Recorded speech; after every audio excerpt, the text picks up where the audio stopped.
अस्सलाम वालेकुम स्टूडेंट, क्या हाल है? ठीक है, खैरियत है। मेरा नाम है बख्तियार के वाला और मैं आज आप लोगों को सेकंड ईयर फिजिक्स जो है वो पढ़ाना शुरू करूँगा। यकीनन मेरे बच्चों, आप लोग जानते हैं कि फ़िज़िक्स जो है वो एक मुश्किल सब्जेक्ट है, लेकिन अगर बच्चा मेहनत करे और अपने कंसेप्ट क्लियर करे तो बहुत आसानी से बच्चा समझ सकता है। यकीनन आप लोग इस वक्त सेकंड ईयर के क्लास में मौजूद हैं और आप लोगों ने 2019 के बाद कॉलेज सेक्शन जो है वो ज्वाइन किया है। 2019 के बाद यकीनन बोर्ड का जो पेपर है वो आप लोगों ने फेस नहीं किया है, यानी मेरा मतलब है पुराना पैटर्न। तो अब यकीनन आप लोगों को जो नया पैटर्न है उसने पुराना वाला पैटर्न जो है वो भुला दिया है।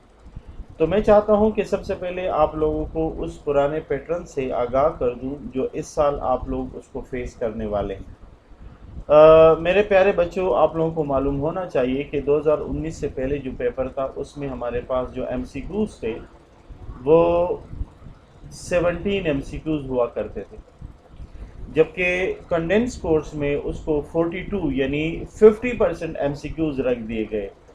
बिल्कुल आप जानते हैं कि आसानी से बच्चा एमसीक्यूज रट के जो है पास हो सकता है, और वैसे भी गवर्नमेंट की तरफ से ये ऐलान हुआ था कि इस साल जो भी बच्चा एग्ज़ाम में अपेयर होगा तो उसको हम पास कर देंगे। और कैसे पास करेंगे, मेरे प्यारे बच्चे जानते हैं। इधर उधर से जो रिज़ल्ट्स हमें मिल रहे हैं, अजीब व गरीब रिज़ल्ट मिल रहे हैं। 100 में से 105 नंबर ले रहे हैं, 100 में से 150 नंबर ले रहे हैं। कुछ समझ में नहीं आ रहा कि पेपर चेक कैसे किए जा रहे हैं और बच्चों ने पेपर अटेम्प्ट कैसे किए। लेकिन एक दफ़ा फिर हम जो है कंडेंस से निकलने वाले हैं और अब पूरा कोर्स पढ़ाया जाएगा, और यकीनन इस दफ़ा जो पेपर आपको फेस करना पड़ेगा वो 3 आवर्स का करना पड़ेगा। अब जो 3 आवर्स का पेपर है उसमें 42 एमसीक्यूज़ नहीं है, उसमें अब एमसीक्यूज़ होंगे सिर्फ 17। और आपके पास जो चैप्टर है सेकंड ईयर के लिए वो 11 से लेकर 20 तक है। तो अब आपसे जो 10 चैप्टर्स है इनमें से सिर्फ 17 एमसीक्यूज़ आपने चूज़ करने हैं। बिल्कुल आप जानते हैं बहुत मुश्किल काम है, क्योंकि अगर आप इन 10 चैप्टर्स में से 42 एमसीक्यूज़ की सिलेक्शन करना चाहें तो आपके हाथ में हर चैप्टर से 3-3, 4-4 एमसीक्यूज़ आ सकते हैं। लेकिन अगर हम अब मौजूदा पैटर्न जो 2019 का है, अगर हम उसको अब अप्लाई करना चाहें तो आपके हाथ में हर चैप्टर से कम एक और 3 से 4 चैप्टर ऐसे हैं जहां से मुश्किल से आपको 2 एमसीक्यूज मिल सकते हैं। तो मेरे बच्चों के लिए नहायत मुश्किल है ये साल, और इस साल जो नंबर भी आएंगे अगले साल अब आपको ज़्यादा क्रिटिकल सिचुएशन से गुजरना पड़ेगा। तो आज हमारा जो फिज़िक्स की फ़र्स्ट क्लास है ऑनलाइन, तो मैंने सोचा कि पहले हम बच्चों को थोड़ा सा ये बता दें कि जो चैप्टर्स हमारे पास है उन चैप्टर्स में से कौन से चैप्टर्स हैं जो मोस्ट इम्पॉर्टेंट हैं और जिनके न्यूमेरिकल्स आपके लिए बहुत ज़रूरी है। तो इन सब बातों को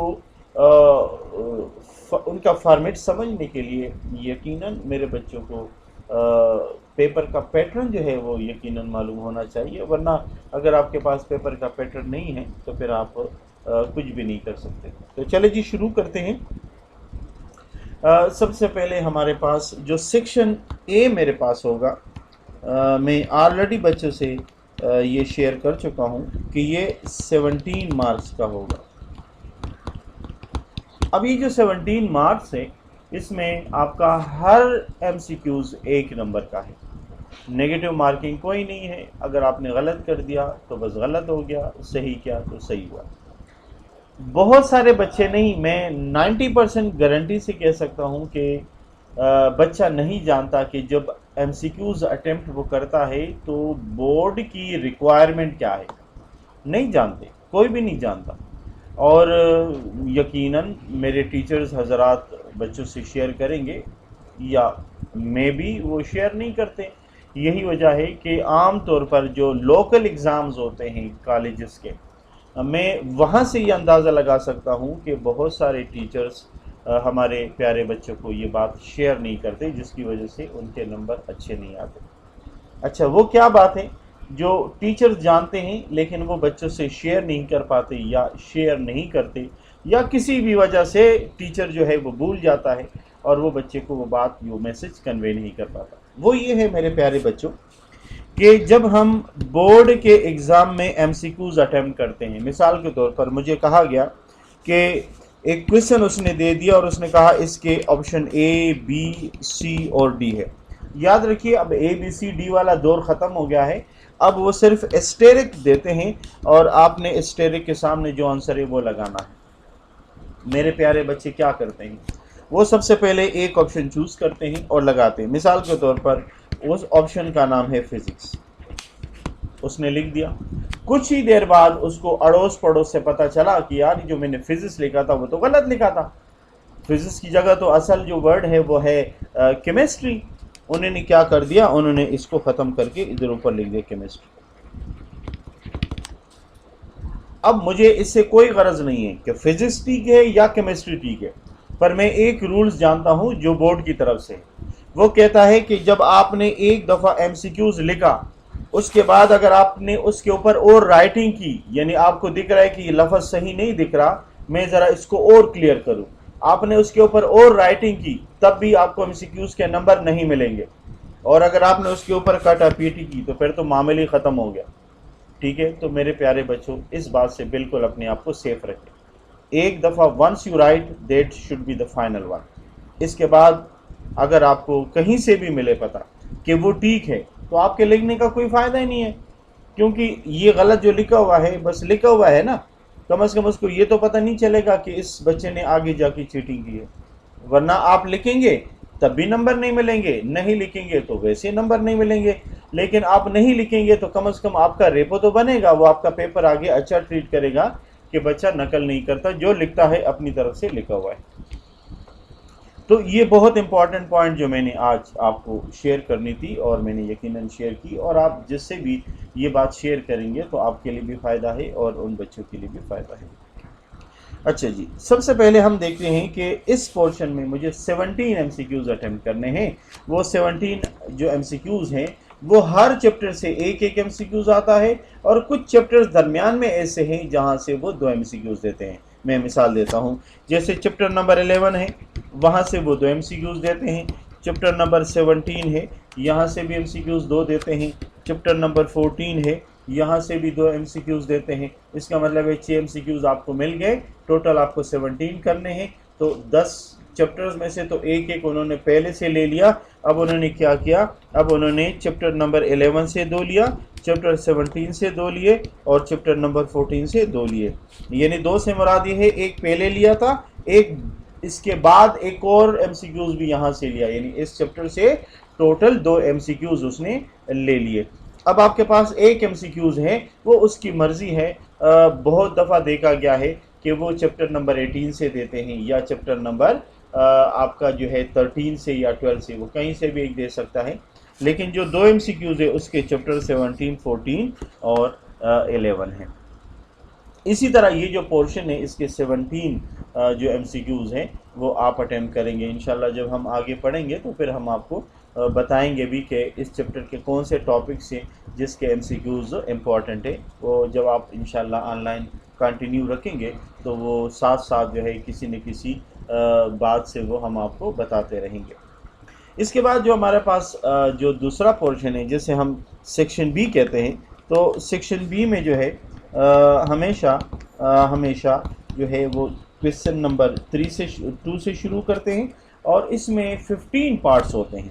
इसमें 15 पार्ट्स होते हैं, और जो 15 पार्ट्स होते हैं इनमें से आपको 10 पार्ट्स करने हैं, और हर पार्ट जो है वो 4 नंबर का है। इसी तरह मेरे प्यारे बच्चों इस सेक्शन के आपको 40 नंबर मिलने वाले हैं। इस 10 सवालों में से टोटल वो आपको देंगे 15 में आपने 10 सवाल हल करने हैं। अब इन 10 सवालों को जब आप हल करेंगे तो इन 10 सवालों में से कितने न्यूमेरिकल होंगे। अगर आप बहुत लकी हैं तो आपको मिलेंगे 7 न्यूमेरिकल, और अगर आप ज़्यादा लकी नहीं हैं तो आपको मिलेंगे 6 न्यूमेरिकल। वैसे देखा गया है ऑलमोस्ट 7-8 न्यूमेरिकल आते हैं, लेकिन कभी कभार देखा गया है कि वो 6 न्यूमेरिकल भी दिए जाते हैं। लेकिन मैंने जो एवरेज कंटिन्यूसली जो है पिछले सेशन से जो मैंने देखा है वो 7 का रेशो उनके पास मौजूद है। वो तकरीबन 7 देते हैं, लेकिन बाज़ औक़ात वो 8 भी दे देते हैं। तो इसका मतलब ये हुआ कि इसमें से आपके पास जो है 8 हम ऐसा करते हैं कि इनमें से 8 न्यूमेरिकल हम ले लेते हैं। वो किन चैप्टर से आएगा वो बाद में आपसे डिस्कस करूंगा। अभी फ़िलहाल आपको मैं ये बताऊंगा कि इनमें से 8 न्यूमेरिकल हैं। 8 न्यूमेरिकल हैं तो इसका मतलब है आपके पास मज़ीद 7 सवाल रह गए। याद रखें 2 इसमें प्रूफ के सवाल होंगे, 2 उसमें प्रूफ करना होगा। आपको कोई सवाल देगा उसको आपने प्रूफ करना है। इसमें 2 जो है वो रीजनिंग क्वेश्चंस होंगे।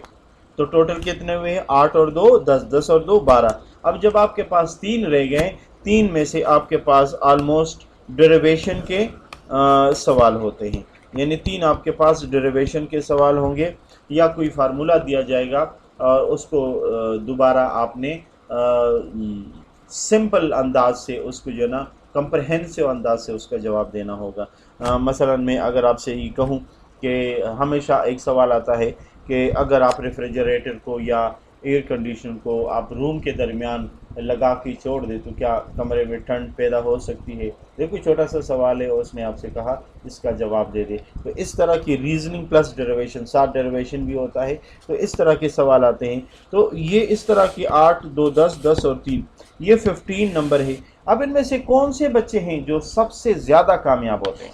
तो ये देखा गया है कि जिन बच्चों के जब हम पेपर असेस करते हैं ना तो उन बच्चों के सबसे ज़्यादा स्कोर होता है जिनके 8 के 8 न्यूमेरिकल ओके हो। तो इसका मतलब है 8 × 4 तो 32 तो उसको वैसे फ्री में मिल गए, हाँ, क्योंकि कोई काटा पीटी नहीं। अगर आपने न्यूमेरिकल किया है एक्यूरेट तो उसमें कोई नंबर आपसे इधर उधर कर नहीं सकता, बशर्त ये है कि पैटर्न के मुताबिक हो। इसके बाद आपको क्या कितने नंबर चाहिए? मज़ीद 8। तो हमने देखा हुआ है कि इनमें हमेशा बच्चा जो है 2 प्रूफ के या डेरिवेशन में से एक सवाल करके अपना कोटा पूरा कर देते हैं और इसी तरह इस पोर्शन में वो बग़ैर किसी प्रॉब्लम के 40 नंबर हासिल कर सकता है। और देखा गया है कि जो बच्चे न्यूमेरिकल मजबूत उनके होते हैं तो उनका पेपर भी बहुत अच्छा होता है, स्कोर उसका अच्छा हो जाता है। अब हम आते हैं सेक्शन सी की तरफ। तो सेक्शन सी हमारा जो है वो 3 सवालों पर मुश्तमिल है और इसका हर सवाल के 2 पार्ट्स होंगे, यानी क्वेश्चन नंबर 3 के 2 पार्ट्स होंगे मेरे प्यारे बच्चों, और क्वेश्चन नंबर 4 के भी 2 पार्ट्स होंगे, और क्वेश्चन नंबर 5 के भी 2 पार्ट्स होंगे। अच्छा, इसका हर पार्ट जो है वो 7 नंबर का होता है, हर पार्ट 7 नंबर का होता है। तो इसी तरह ये आपको 2 सवाल इनमें से अटेम्प्ट करने होते हैं और इसी तरह आपको ये 14 × 2 यानी 28 मार्क्स जो है इस सेक्शन के होते हैं। ये इंशाल्लाह ऑनवर्ड में आपसे फिर डिस्कस करूँगा कि कौन सा चैप्टर का जो पार्ट है वो किस चैप्टर के साथ हम एडजस्ट करते हैं। एक चीज़ याद रखिए, इसका जो लास्ट पोर्शन है ना, ये जो लास्ट पार्ट भी है क्वेश्चन 5 की, इसके साथ कभी कभार OR के साथ एक न्यूमेरिकल देते हैं, हाँ, यानी इसका जो लास्ट पार्ट है क्वेश्चन नंबर 5 का जो लास्ट पार्ट है इस बी के साथ OR के साथ एक न्यूमेरिकल भी दिया जाता है। और याद रखिए ये न्यूमेरिकल हमेशा 2 चैप्टर्स है जहाँ से देते हैं, एक चैप्टर नंबर 5 है, एक चैप्टर नंबर 9, इसके अलावा यहाँ कोई चैप्टर एडजस्ट नहीं होता। और ये भी मैं बता दूं कि चैप्टर 5 से जो सवाल है या उसमें सवाल नंबर 9 होगा या 10 होगा, और चैप्टर नंबर 9 से हमेशा प्रॉब्लम नंबर 4, ये प्रॉब्लम 9 और 10 इन दोनों में से एक आता है या 4, यानी ये 3 वो सवाल है कि अगर आपको यहाँ नहीं मिले तो आपको अंदर न्यूमेरिकल्स में मिल जाते हैं। इन तीनों में से हर साल ये तो अल्टरनेट आते हैं, मसलन अगर 2019 में 9 आया है तो इस दफ़ा 2010 आ सकता है, नहीं 2010 नहीं, अब इस दफ़ा दोनों के चांसेस हैं क्योंकि दरमियान में एग्ज़ाम हुआ नहीं है, दरमियान में बहुत बड़ा गैप आया है। इसी वजह से इस दफ़ा जो पेपर बनेगा उसमें बहुत ज़्यादा अनसर्टेनिटी होनी चाहिए और अनसर्टेनिटी होगी भी। बहुत सारे बच्चे जो है वो इम्पोर्टेंट के नाम पर जो लेंगे वो नुकसान उठा सकते हैं। तो इस दफ़ा आपको स्टडी ज़्यादा करनी पड़ेगी और इम्पॉर्टेंट पर ज़्यादा आपने ट्रस्ट नहीं रखनी। जितने सवाल होंगे, जो टीचर आपसे जो सवाल शेयर करेगा उनको आपको फ़ौरन याद करना पड़ेगा। मुझे उम्मीद है کہ آج میں نے آپ لوگوں کے ساتھ جو پیپر کا پیٹرن ہے وہ شیئر کیا ہے، اور انشاءاللہ نیکسٹ ٹائم آپ کا جو آن لائن کلاس ہے وہ آپ فیس بک پہ دیکھ سکتے ہیں۔ فیس بک پر آپ لکھتے ہیں www.facebook.com/بختیار والا، یا آپ یوٹیوب پر بھی دیکھ سکتے ہیں۔ یوٹیوب پر آپ جو ہے براؤز کریں یوٹیوب کے اندر بختیار والا، یا آپ اس میں لکھیں IBK انسٹیٹیوٹ آف بختیار والا، تو اگر آپ کو دونوں لنک میں سے کوئی ایک لنک جو ہے مل جائے گا۔ اس کے علاوہ میں آپ کو اپنا نمبر پاس جو واٹس ایپ کا نمبر ہے وہ دیتا ہوں، تو آپ کو اس پر لنک ملے گا۔ تو نمبر آپ لکھیے 0328208307، یو فون کا نمبر ہے، اس پر میرا واٹس ایپ ہے سوری، اور آپ کو لنک بھی زوم کا جو لنک ہے اسی کے تھرو ملے گا۔ انشاءاللہ زندگی رہی تو نیکسٹ ویڈیو میں ہم چیپٹر نمبر 11 ہیٹ کا چیپٹر ہے وہ ہم شروع کریں گے، اور اس میں آپ کو بتاؤں گا کہ آپ کے جو پورے 10 چیپٹرز ہیں ان کو ہم کیسے ڈیوائیڈ کریں گے، کب اس کا ایگزام ہم لیں گے، اور آپ کا کورس کب ختم ہوگا، یہ آپ کو پہلے لیکچر میں انشاءاللہ آپ کے ساتھ ڈسکس کروں گا۔ تھینک یو ویری مچ، اللہ حافظ۔